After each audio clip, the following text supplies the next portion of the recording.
Hi everyone, welcome to another video. ഇന്നത്തെ video ഒരു beauty ടിപ്പാണ് കേട്ടോ. വീഡിയോയിലേക്ക് പോകുന്നതിന് മുമ്പ് നമ്മളുടെ ചാനൽ ആദ്യമായിട്ട് കാണുന്നവരുണ്ടെങ്കിൽ സബ്സ്ക്രൈബ് ചെയ്യാൻ മറക്കല്ലേ. നമുക്ക് മുഖക്കുരു വന്നു പോയാലും അതിൻ്റെ അടയാളങ്ങൾ പോകാൻ കുറേ സമയമെടുക്കും അല്ലേ. മുഖത്തെ അടയാളങ്ങളെല്ലാം പോയി ബ്രൈറ്റ് ആവാനും മുഖക്കുരു വീണ്ടും വരാതിരിക്കാനും നമുക്ക് വീട്ടിൽ തന്നെ ചെയ്യാൻ പറ്റുന്ന ഒരു മാർഗ്ഗമുണ്ട്. 100% റിസൾട്ട് കിട്ടുന്നതാണേ. നമുക്കിത് ഫേസിൽ ഡെയിലി അപ്ലൈ ചെയ്യാൻ പറ്റുന്ന ഒന്നാണ്. അപ്ലൈ ചെയ്ത ശേഷം ഒരു 15 മിനിറ്റ്, കുറഞ്ഞത് അരമണിക്കൂറൊക്കെ വെച്ചാൽ അത്രയും നല്ലത്. അത്രയും സമയം മാത്രമേ ഡെയിലി ഇതിനു വേണ്ടി മാറ്റി വെക്കേണ്ടുള്ളൂ. എന്താണ് അപ്ലൈ ചെയ്യണതെന്ന് നോക്കിയാലോ. ഓറഞ്ചിൻ്റെ തോലാണ് കേട്ടോ. ഓറഞ്ചിൻ്റെ തോല് വെയിലിൽ വെച്ച് നന്നായി ഉണക്കിയെടുക്കണം.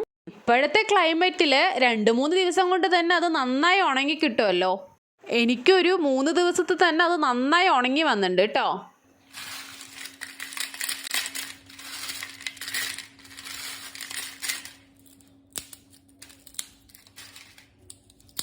കണ്ടില്ലേ, പൊട്ടിക്കുന്ന സമയത്ത് അത് പൊട്ടി വരുന്നുണ്ട്. ഇനി അതിനെ നമുക്ക് മിക്സിയിലിട്ട് നന്നായി പൊടിച്ചെടുക്കാം. ഞാനൊരു 1 kg അളവിലുള്ള ഓറഞ്ചിൻ്റെ തോലാണ് കേട്ടോ എടുത്തിരിക്കുന്നത്. നന്നായി ഉണങ്ങിയത് കൊണ്ട് തന്നെ വേഗം പൊടിച്ച് വരും. പൊടിച്ച് കഴിയുമ്പോൾ തന്നെ അതിൻ്റെ ഒരു സ്മെല്ലുണ്ടല്ലോ, അടിപൊളിയാണ് കേട്ടോ.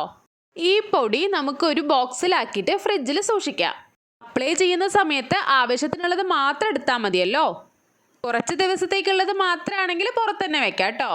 1 kg അളവിലൊക്കെ ഉള്ളതാണെന്നുണ്ടെങ്കിൽ നമുക്ക് 1 മാസത്തിൽ കൂടുതൽ ഉപയോഗിക്കാൻ പറ്റും. അപ്ലൈ ചെയ്യുന്ന സമയത്ത് ആവശ്യത്തിനുള്ള ഓറഞ്ചിൻ്റെ പൊടി എടുത്തിട്ട് അതേ ക്വാണ്ടിറ്റിയിൽ തന്നെ കടലമാവ് കൂടെ ആഡ് ചെയ്യുക. അതിലേക്ക് ഒരു നുള്ളു മഞ്ഞപ്പൊടിയും ഇതെല്ലാം മിക്സ് ആവാൻ വേണ്ട തൈര് കൂടെ ആഡ് ചെയ്തിട്ട് നന്നായി മിക്സ് ചെയ്തെടുക്കാം. അതിനുശേഷം ഫേസിൽ അപ്ലൈ ചെയ്യാം. 100% റിസൾട്ട് കിട്ടുന്ന ഒന്നാണ് കേട്ടോ. ട്രൈ ചെയ്ത് നോക്കണേ. വീഡിയോ ഇഷ്ടപ്പെട്ടാൽ ലൈക്ക് ചെയ്യാൻ മറക്കല്ലേ. ഫ്രണ്ട്സ് ആൻഡ് റിലേറ്റീവ്സിനും കൂടെ ഷെയർ ചെയ്യൂ കേട്ടോ. മറ്റൊരു വീഡിയോയിൽ കാണും വരേക്കും ബൈ.